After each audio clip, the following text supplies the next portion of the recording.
कौन हूं मैं और यहाँ क्यों?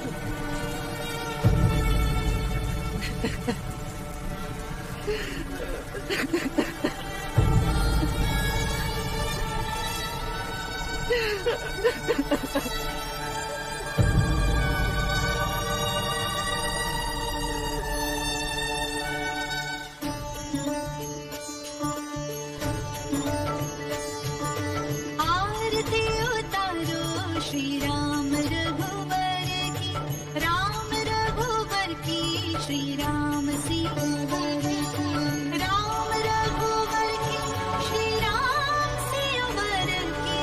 आरती उतारो श्री राम रघुवर की, राम रघुवर की, श्री राम बोलो सियावर रामचंद्र की।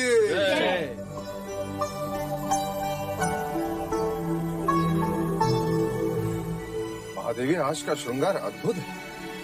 आज श्रृंगार यशोधरा ने किया है। यशो, आज कोई पर्व है जिसे हम भूल रहे हैं?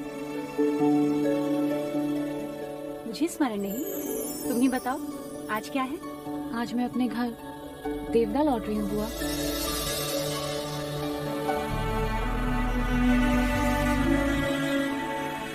तुम जा रही हो?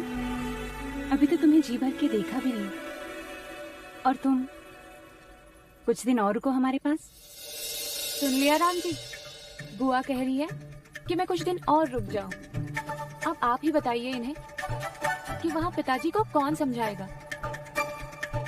यहाँ मुझे देखकर इनका मन नहीं भर रहा, और वहाँ देवदाह में मुझे ना देखकर पिताजी का मन क्रोध से भर गया होगा।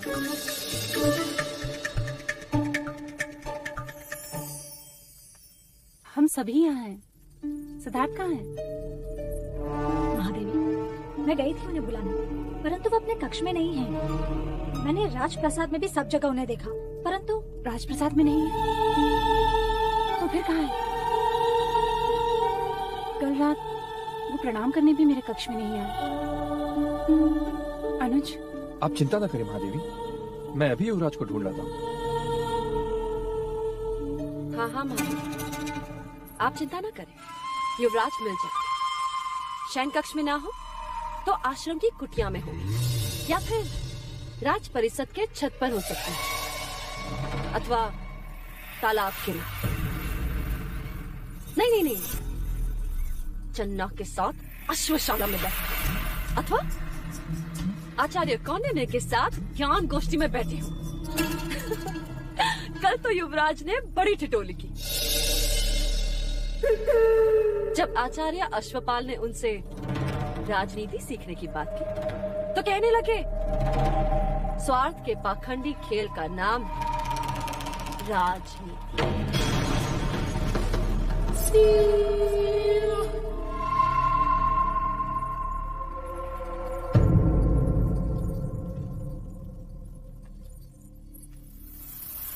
लो महादेव, मैं भी ढूंढाती हूँ हमारे युवराज को।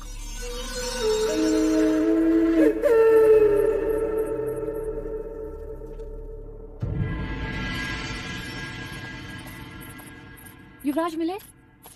नहीं, सारा राजप्रसाद फिर से देख लिया। युवराज तो नहीं मिले, परंतु उनके कक्ष में। कक्ष में?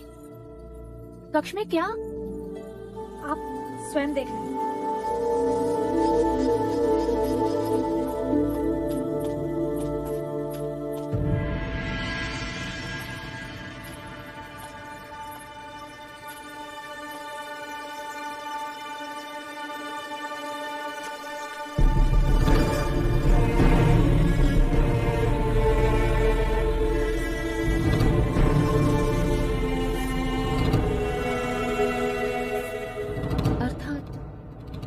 तक उस जीव की पीड़ा को भूल नहीं पाए।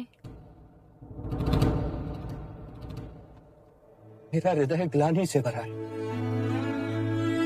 मुझे मेरी बात को समझ ही नहीं रहा। सब मेरी बात का विरोध कर रहे हैं। गुरुदेव, क्या ज्येष्ठ के व्रत का विरोध करना अनुचित था? युवराज, जिस प्रकार हाथ की पांचों उंगलियां समान नहीं होती, उसी प्रकार मनुष्य की प्रकृति भी एक समान नहीं होती। तुम अहिंसा को मानते हो देवदत्त। चीते ने अपनी प्रकृति में अधीन होकर बच्चे पर घात किया और देवदत्त ने अपनी प्रकृति के अनुसार चीते का शिरच्छेद किया।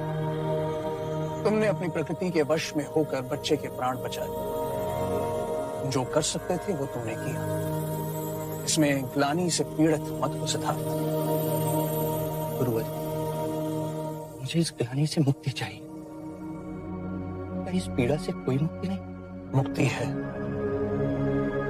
पशुओं की प्रकृति उनके प्राण के साथ जाती है, परंतु मनुष्य चाहे तो अपनी प्रकृति बदल सकता है। वो हिंसक से अहिंसक बन सकता है।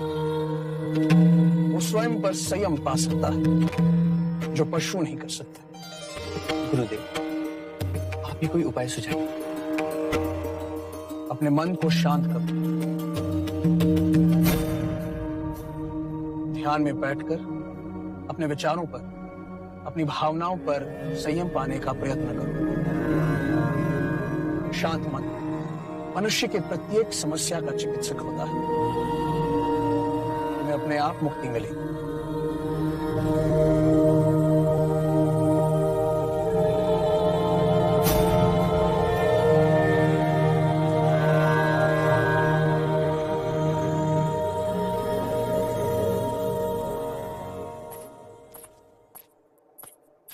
यशो, कहाँ चली गई थी मुझे छोड़ के? सिद्धार्थ को ढूंढने बुआ।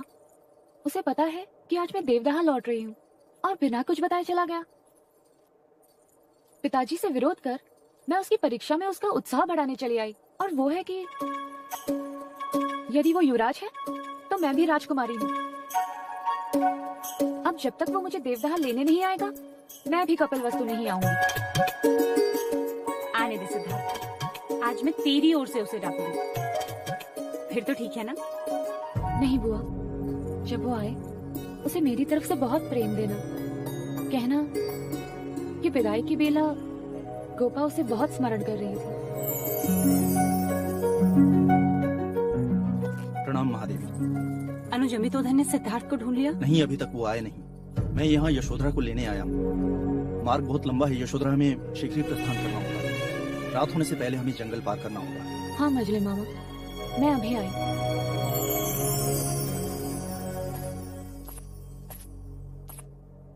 अनुज, यशोधरा को छोड़ने देवदा जा रहे हो।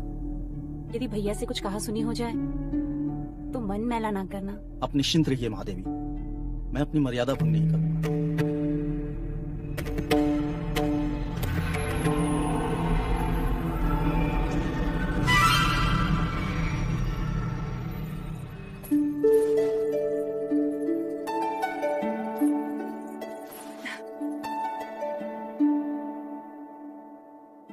अमिता दीदी से कहना, उनकी हंसी आज भी कपिलवस्तु में गूंज रही। मेरी तरफ से उन्हें खूब हंसाना।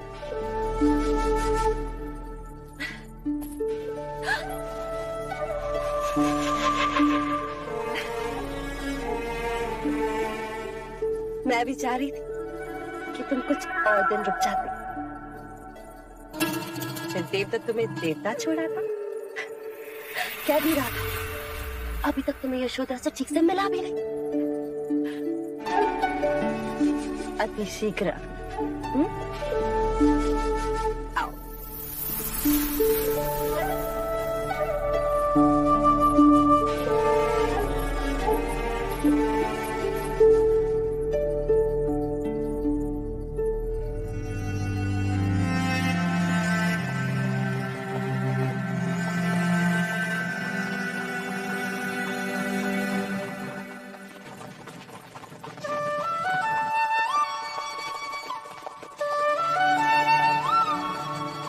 ये तो सिद्धार्थ की बांसुरी की ध्वनि है। पालकी रोकिए। मछली मामा, लगता है सिद्धार्थ यहीं कहीं है। मैं उससे मिलकर अभी आती हूँ।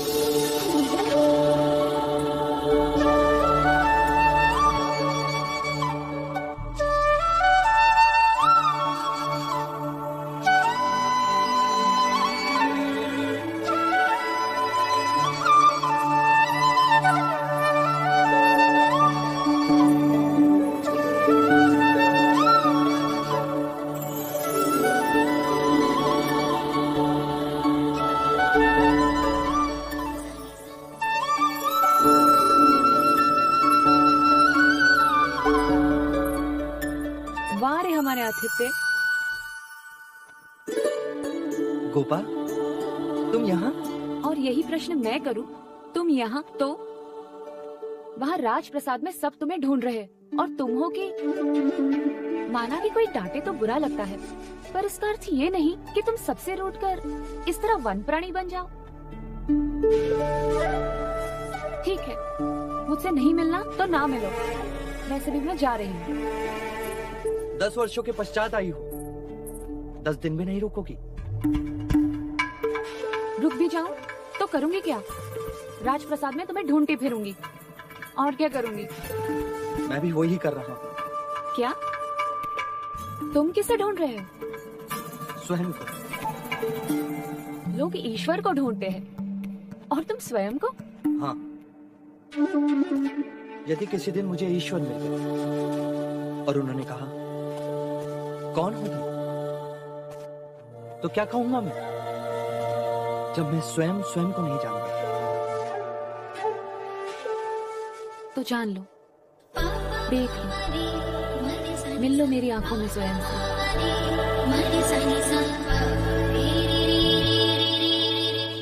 यशोधरा,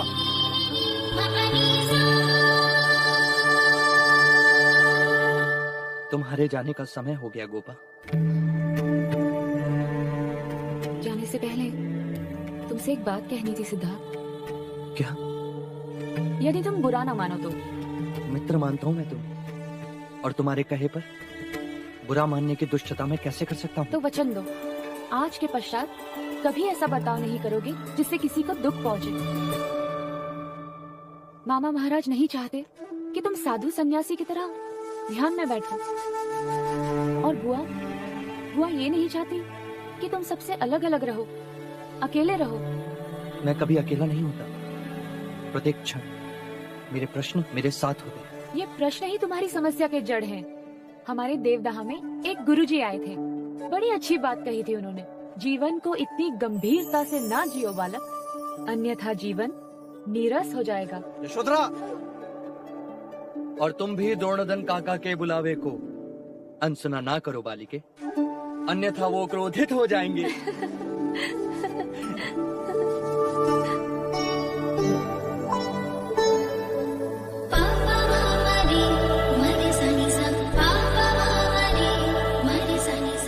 फिर कब आओगी गोपा? जब तुम मुझे देवदाह लेने आओगे।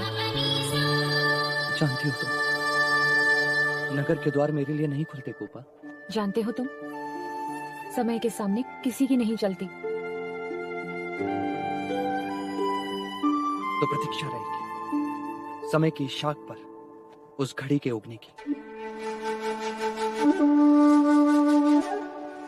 जाते जाते एक और बात कहनी थी सिद्धार्थ। जा रही हो तुम? हाँ, वो तो है। कहूं? पिछली बार देवदाह जाते समय तुमने मुझे बीज दिए थे। सारा देवदाह फूलों से भर गया है, पर इस बार मेरी भेंट उधार रही।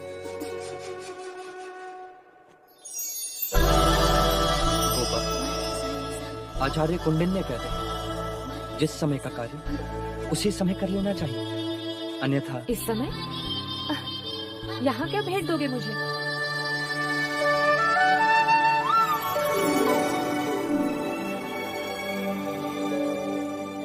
बीज दिए तो देवदाह फूलों से भर गया। बांसुरी दे रहा हूं, पूरा जीवन संगीत से भर जाएगा।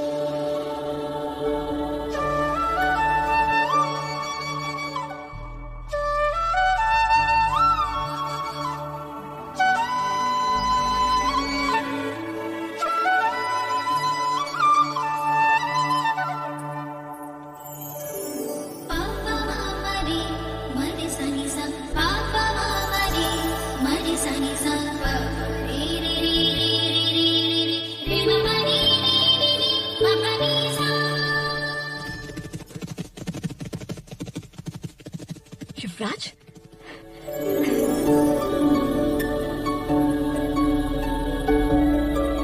महादेवी, युवराज आ गए। महादेवी,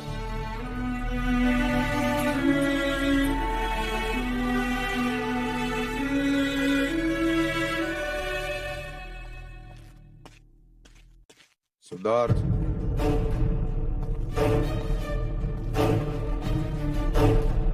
कहाँ से आ रहे हो? उद्यान में टहलने गया था पिताजी। अथवा ध्यान में बैठने के लिए गए थे या बांसुरी बजाने? बांसुरी तो मैंने गोपा को दे दी। ये लो मेरी तलवार। मेरी इच्छा है मैं जब भी तुम्हें देखूं एक क्षत्रिय की तरह अपने शस्त्र के साथ देखूं।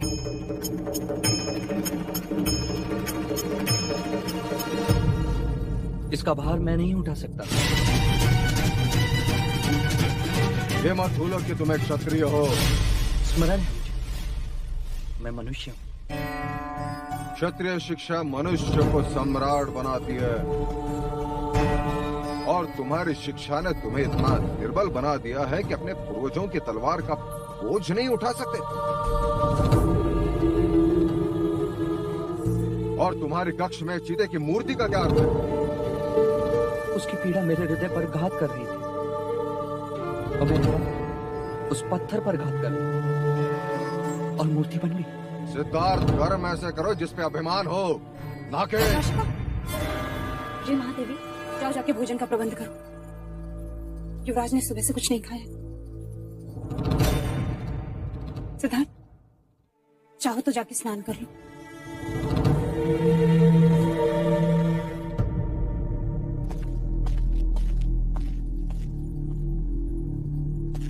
भाई महाराज, मैं कई दिनों से निरीक्षण कर रहा हूं। सिद्धार्थ की आचार्य कौंडिन्य के साथ घनिष्ठता बढ़ती जा रही है। ये उनकी संगत और शिक्षा का ही परिणाम है कि युवराज ध्यान के प्रति आकर्षित हो रहे हैं।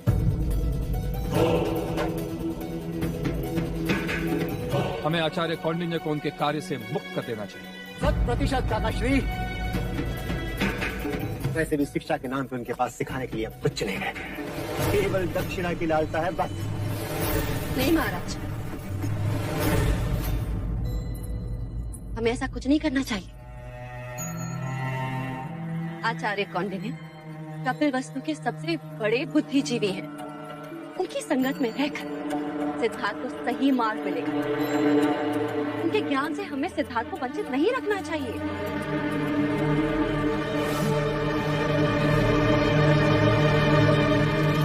देव, मंगला दीदी सच कह रही है। आचार्य कौंडिन्य से बड़ा ज्ञानी कपिल वस्तु में दूसरा कोई नहीं है। उन्होंने कोई ऐसा कार्य नहीं किया जिससे कपिल वस्तु के भविष्य को हानि, सिद्धार्थ को हानि।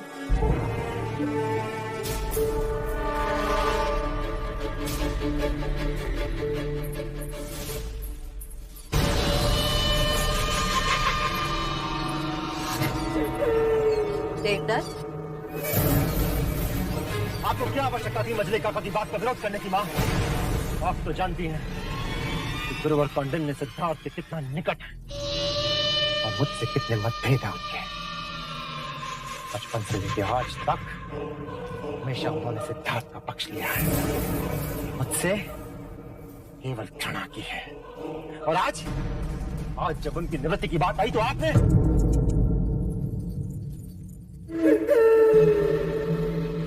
तुम तो अपने पिता की तरह ही सोचते समय आंखें छोटी कर लेते, आंखें बड़ी करके सोचो पुत्र, दूर तक दिखाई देगा। कौंडिन्य यहाँ रहेगा तो सिद्धार्थ का सन्यासी बनना निश्चित है। उसकी संगत में रहकर ध्यान में बैठना सीखा है और ध्यान में बैठने वाला सन्यासी ही बनता है, राजा नहीं। जाने अनजाने में सही, परंतु कौंडिन्य युवराज को कपिल वस्तु के सिंहासन से दूर लेकर जा रहा है। हमें बस इसका साथ देना चाहिए। हमारे लिए तुम्हारा कपिल वस्तु का सम्राट बनने का स्वप्न पूरा करेगा।